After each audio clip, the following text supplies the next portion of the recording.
parliamentary secretaries will not be eligible for any remuneration or any perks of any kind from the government. However, they may use government transport for official purpose only, and office space in the minister's office would be provided to them to facilitate their work.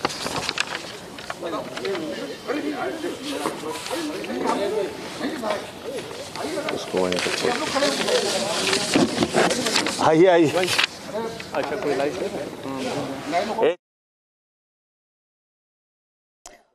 All right, so here you have Sanjay Singh, Aam Aadmi Party Rajya Sabha nominated member. Remember, yesterday he was quick enough to come and defend the political crisis and the number crisis confronting Aam Aadmi Party. In fact, he yesterday defended Kejriwal quite predictably and launched a scathing attack on the Election Commission. That's the line coming from the Aam Aadmi Party, saying that the EC is agent of the BJP. And now you have Aam Aadmi Party Sanjay Singh again, in fact, holding that presser. We're going to beam that live. He started talking. In fact, let's listen in.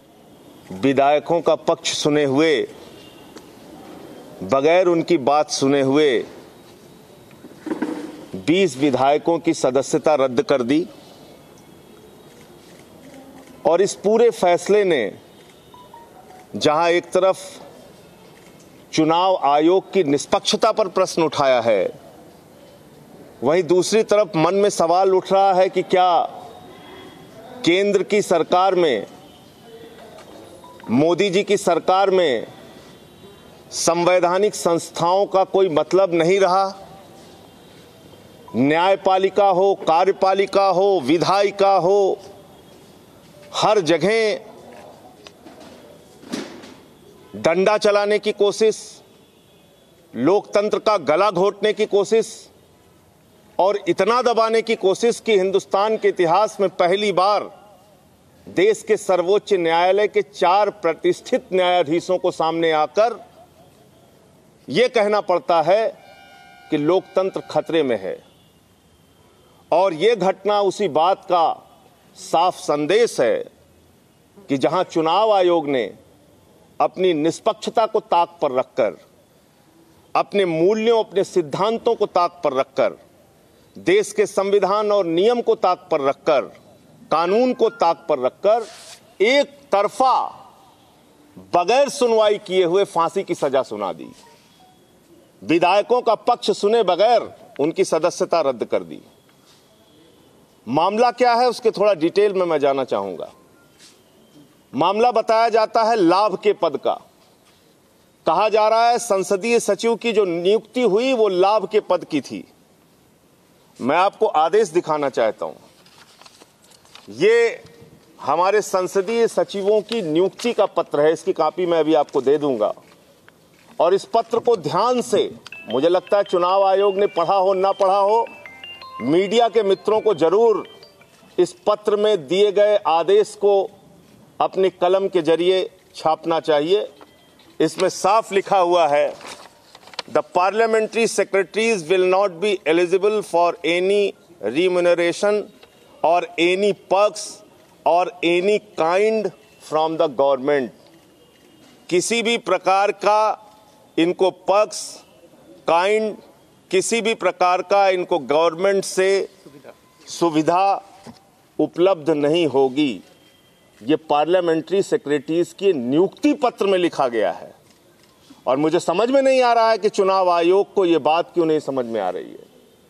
जब संसदीय सचिव को कार्यालय नहीं दिया गया, संसदीय सचिव को अतिरिक्त तनख्वाह नहीं दी गई, संसदीय सचिव को बंगला नहीं दिया गया, संसदीय सचिव को किसी भी प्रकार का लाभ नहीं दिया गया, तो वो लाभ का पद कैसे हो गया? ये चुनाव आयोग बताने के लिए तैयार नहीं, क्योंकि सुनवाई ही नहीं किया तो बताएंगे कैसे। दूसरी बात, इसी संसदीय सचिवों की नियुक्ति के एक नहीं अनेक मामले हैं, मैं आपको याद दिलाना चाहूंगा। 2006 में श्रीमती शीला दीक्षित जी ने 19 विधायकों की नियुक्ति की दिल्ली सरकार में, इसी दिल्ली सरकार में।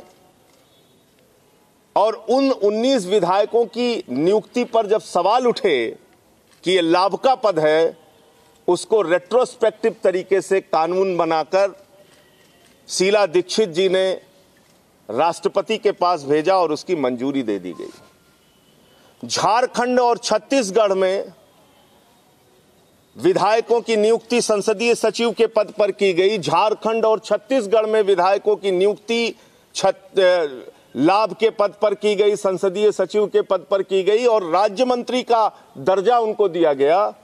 जब उस पर सवाल उठा तो विधानसभा में कानून पास करके उसको रेट्रोस्पेक्टिव तरीके से, यानी ऐसा कानून बना के जो पूर्व से प्रभावित हो, उसकी मंजूरी ले ली गई।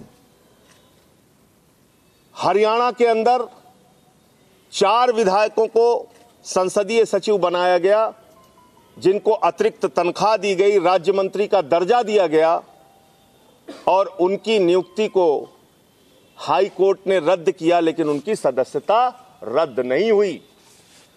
बंगाल के अंदर संसदीय सचिवों की नियुक्ति को हाई कोर्ट ने रद्द किया, लेकिन उनकी सदस्यता चुनाव आयोग ने रद्द नहीं की। पंजाब के अंदर संसदीय सचिवों की नियुक्ति को, जो राज्य मंत्री का दर्जा प्राप्त थे, जिनको अतिरिक्त तनख्वाह मिलती थी, अतिरिक्त बंगले की सुविधा थी, पैसे अतिरिक्त मिलते थे, उनकी नियुक्ति को हाई कोर्ट पंजाब हरियाणा ने रद्द किया, लेकिन उनकी सदस्यता रद्द नहीं की गई। हिमाचल प्रदेश में 11 संसदीय सचिवों को लाभ के पद के कारण उनकी नियुक्ति हाई कोर्ट ने रद्द किया, लेकिन उनकी सदस्यता रद्द नहीं की गई। इसका मतलब कि देश का चुनाव आयोग भारतीय जनता पार्टी के एजेंट के रूप में काम कर रहा है। ए.के. ज्योति, ये जो 3 दिन बाद जिनका रिटायरमेंट होने जा रहा है, वो भारतीय जनता पार्टी के और मोदी के एजेंट के रूप में काम करते हुए एक तरफा कार्रवाई उन्होंने की है और उन्होंने हमारे विधायकों की सदस्यता को रद्द किया है। जबकि दिल्ली में भी जैसा हिमाचल में हुआ, जैसा बंगाल में हुआ, जैसा हरियाणा में हुआ, जैसा दूसरे राज्यों में हुआ, उसी प्रकार से हाई कोर्ट ने इन संसदीय सचिवों की नियुक्ति को रद्द किया है। अगर संसदीय सचिवों की नियुक्ति को ही अमान्य कर दिया हाई कोर्ट ने, उसकी नियुक्ति को ही रद्द कर दिया हाई कोर्ट ने, फिर उनकी सदस्यता को कैंसिल करने का, उनकी सदस्यता को रद्द करने का प्रश्न कहां उठता है?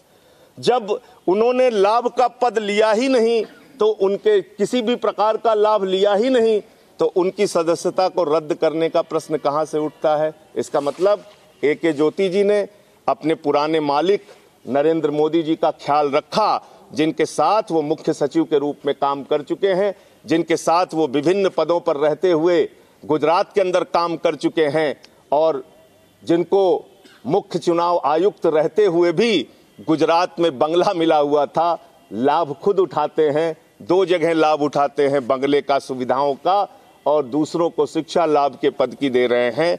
मैं समझता हूं कि जिस प्रकार से बाकी 2 चुनाव आयुक्तों ने अपने आप को इस मामले से, मुझे So Arvind Kejriwal's top